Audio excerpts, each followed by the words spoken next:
Assalamualaikum warahmatullahi wabarakatuh. Kembali lagi di belajar.com.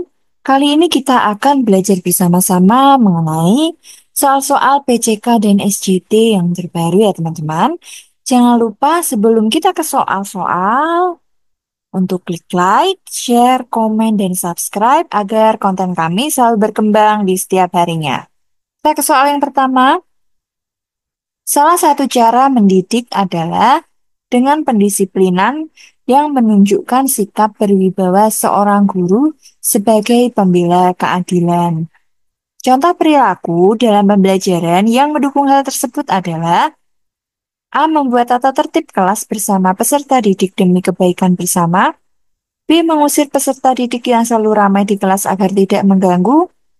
C. Menyerahkan ke guru BK untuk peserta didik yang membolos sekolah.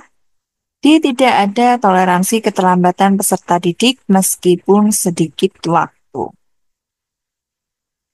Jadi, kata kuncinya adalah bersikap wibawa dan disiplin. Jadi, kita sebagai seorang guru harus bagaimana?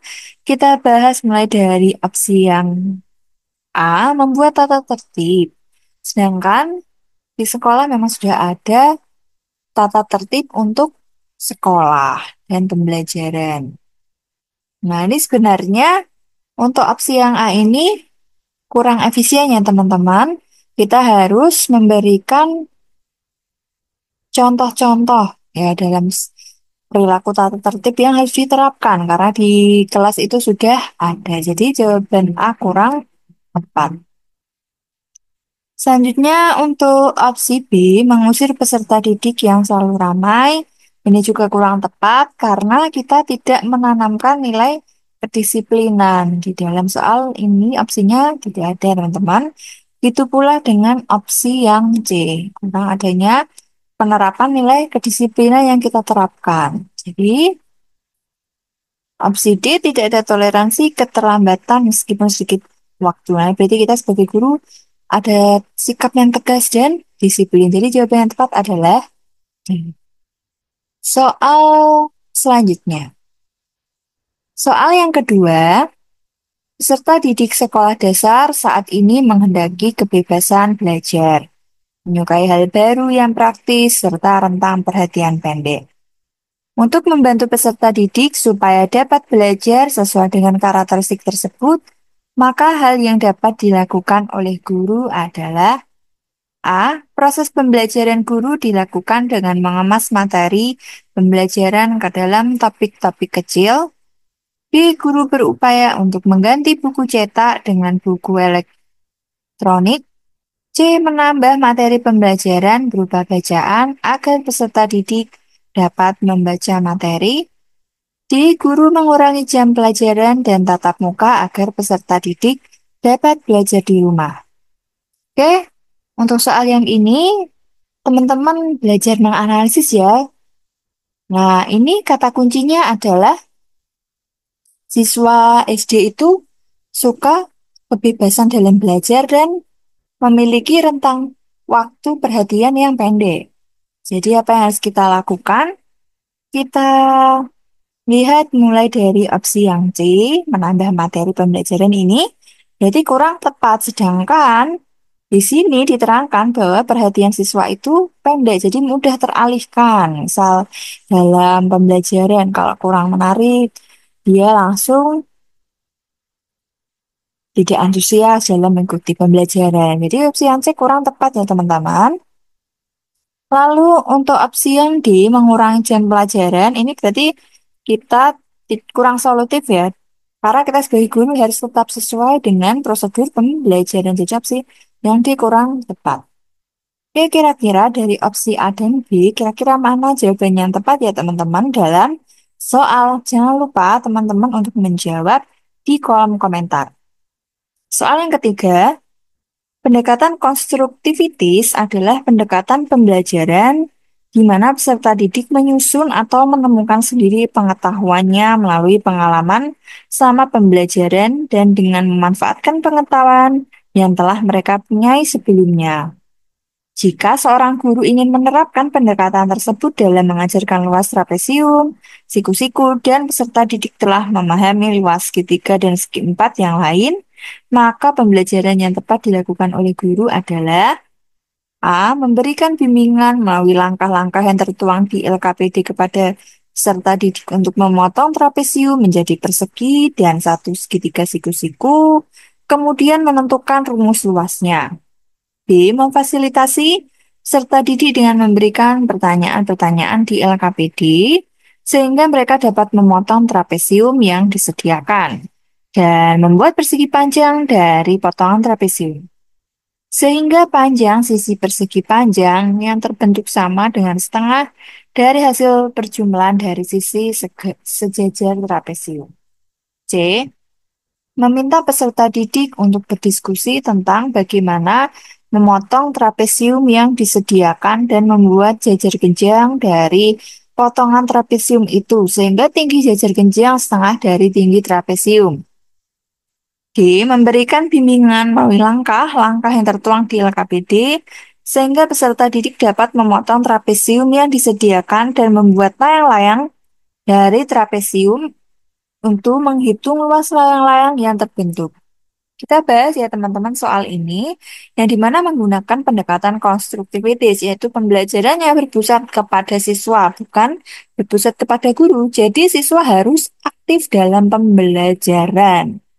Lalu di sini guru ingin mengajarkan mengenai apa? Mengajarkan luas trapesium, siku-siku, dan luas segitiga, dan segi empat.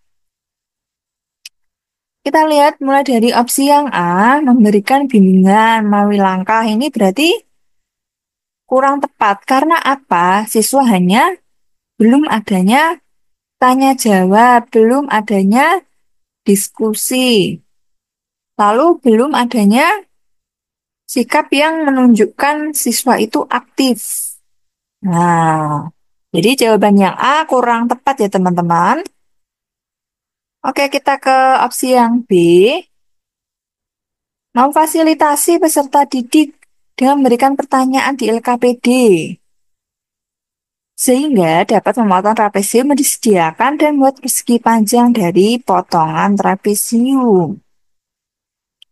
Nah, berarti kita ada bentuk diskusi ya dengan memberikan pertanyaan. Jadi siswa itu tahu eh, apa sih luas trapesium itu bentuknya seperti apa. Jadi mendorong keaktifan siswa. Jadi jawaban yang tepat adalah B. Kita analisa mengapa jawaban yang C kurang tepat ya. Kita lihat mulai dari yang C, meminta peserta didik untuk berdiskusi tentang bagaimana memotong trapesium yang disediakan dan membuat jajar genjang. Nah, ini sedangkan di sini di soal itu yang diminta adalah luas trapesium, siku-siku, dan luas segitiga. Sedangkan ini ada jajar genjang, jadi ini kurang cocok dengan tujuan pembelajaran. Nah, untuk ini jadi jawaban yang C kurang tepat. Lalu B memberikan langkah mengenai cara ini berarti sama. Jadi siswa hanya memotong, cara memotong. Jadi D kurang tepat. Jadi jawabannya tepat adalah B, memfasilitasi peserta didik dengan memberikan pertanyaan. Kita ke soal yang keempat.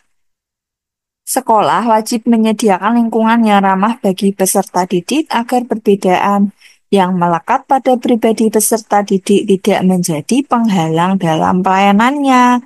Untuk membangun kondisi yang demikian, maka tugas guru adalah A. Datang di sekolah sebelum pembelajaran, B. Mengajar mata pelajaran dengan baik, C. Membangun semangat kekeluargaan, D. Melengkapi sarana dalam pembelajaran, peserta didik diistimewakan perlakuannya. Jadi di sini adalah tugas guru agar menciptakan lingkungan yang ramah. Jadi bagaimana? Kita bahas mulai dari A, datang di sekolah dengan ini nilai kedisiplinan pembelajaran. Kalau yang B, mengajar mata pelajaran dengan baik, berarti nilai profesional. Lalu yang C, membangun semangat kekeluargaan. Ini berarti kita berusaha membuat lingkungan yang ramah. Jadi jawaban yang tepat adalah C. Lalu D, melengkapi sarana prasarana dalam pembelajarannya. Ini kurang tepat ya teman-teman, karena ini kaitannya dengan lingkungan yang ramah. Sedangkan setiap sekolah memiliki karakteristik dan sarana prasarana yang berbeda. Jadi jawaban yang D tidak berkaitan dengan membangun lingkungan yang ramah. Lalu E, peserta didik diistimewakan perlakuannya. Ini juga kurang tepat ya teman-teman. Jadi jawaban yang tepat adalah C. Selanjutnya soal yang kelima, guru mengembangkan instrumen evaluasi untuk menilai apakah siswa dapat mencapai kompetensi yang ditetapkan. Pencapaian kompetensi yang ditetapkan menjadi indikator ketercapaian penguasaan kemampuan siswa berdasar ketercapaian kompetensi. Maka perlakuan guru terhadap siswa yang belum mencapai nilai standar dapat memberikan kesempatan pada siswa melalui ujian ulang dengan ketentuan A. Menggunakan soal yang sama untuk mengukur konsistensi. B. Menyiapkan soal yang berbeda dengan soal yang sebelumnya. C. Mengganti tugas sebagai pengganti ujian ulang. D. Merancang dan memberikan pengajaran remedial. Jadi kata kuncinya adalah guru mengembangkan instrumen dengan indikator ketercapaian berdasarkan kemampuan siswa. Berarti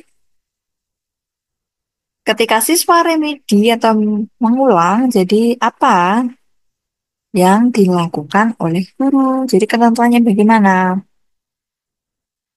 Kita bahas mulai dari opsi yang A, menggunakan soal yang sama untuk mengukur konsistensi.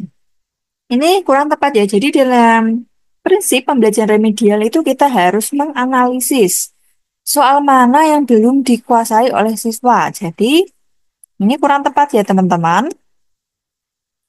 Lalu yang B, menyiapkan soal yang berbeda dengan soal yang sebelumnya. C. Mengganti tugas sebagai pengganti ujian ulang. D. Merancang dan memberikan pengajaran remedial. Kira-kira bagaimana? Ya, kita lihat juga opsi yang B, soal yang berbeda dengan soal yang sebelumnya. Ini kurang tepat ya teman-teman, karena kita harus mengukur soal mana yang belum dilakukan, yang belum dijawab dengan tepat. Lalu C, mengganti tugas.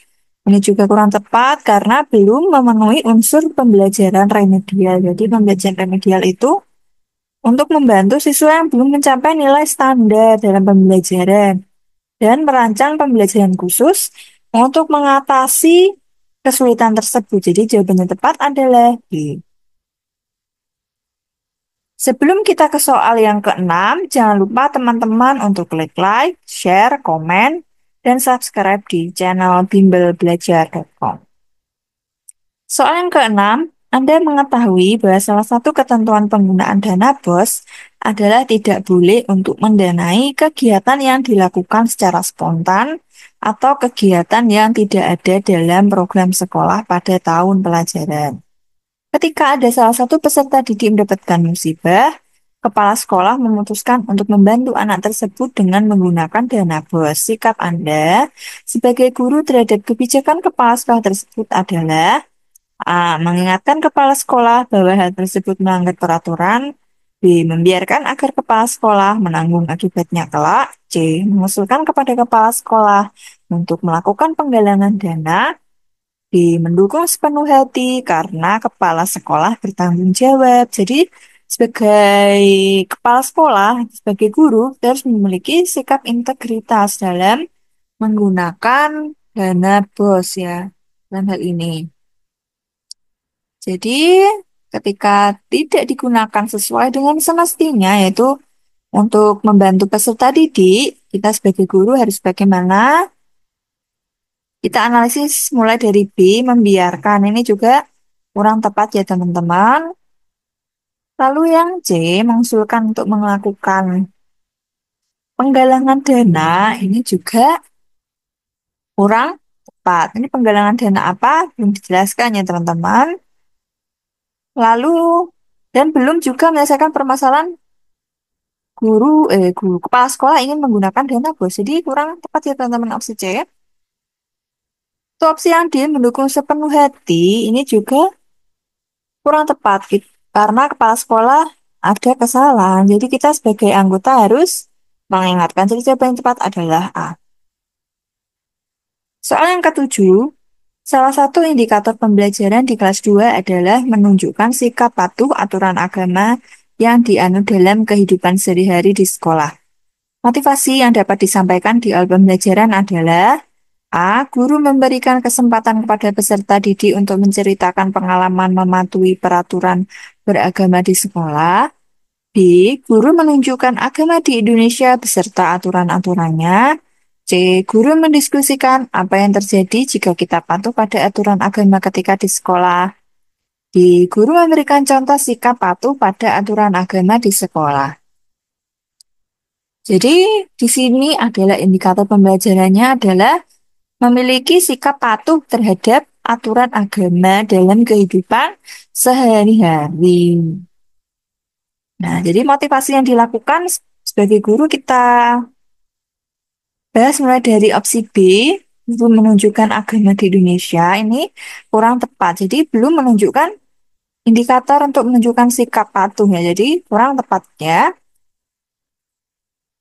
Lalu yang C, guru mendiskusikan apa yang terjadi jika patuh pada aturan agama di sekolah ini kurang tepat juga. Kita sebagai guru, ini kata kuncinya adalah motivasi awal. Jadi kayak memberikan pertanyaan pemantik mengenai aturan agama yang ada di sekitar. Lalu D ini juga kurang tepat karena malah guru. Sedangkan di sini siswa harus dapat menunjukkan sikap patuh ya. Jadi jawaban yang tepat adalah A. Karena apa? Di sini ada memberikan kesempatan didik untuk menceritakan pengalaman mematuhi aturan dalam beragama.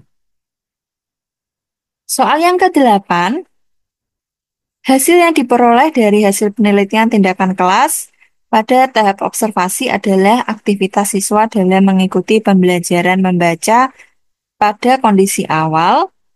Dapat dideskripsikan bahwa masih banyak siswa yang melakukan kebiasaan-kebiasaan membaca yang salah, sehingga sangat menghambat pemahaman mereka terhadap isi bacaan. Mereka tampak kurang memanfaatkan waktu dengan baik. Terbukti masih banyak siswa yang tidak segera melakukan kegiatan membaca. Mereka tampak kurang antusias dan seakan-akan mereka tidak tahu apa yang harus dikerjakan. Berdasarkan hasil observasi, selanjutnya dilakukan refleksi. Pernyataan berikut yang tidak menggambarkan hasil refleksi adalah A. Siswa terlihat melakukan aktivitas lain ketika ditugaskan membaca. B. Guru tidak menyediakan bahan bacaan yang menarik bagi siswa. C. Guru kurang memberikan pengarahan terhadap siswa untuk segera melakukan kegiatan membaca dan memberikan tugas membaca. C. Siswa kurang diberikan kesempatan untuk menanyakan segala hal yang berkaitan dengan pembelajaran membaca. Jadi ini adalah kata kuncinya adalah observasi dan refleksi, tapi ada kalimat tidak. Yang tidak digambarkan pada hasil refleksi itu apa ya? Kita bahas mulai dari opsi yang A.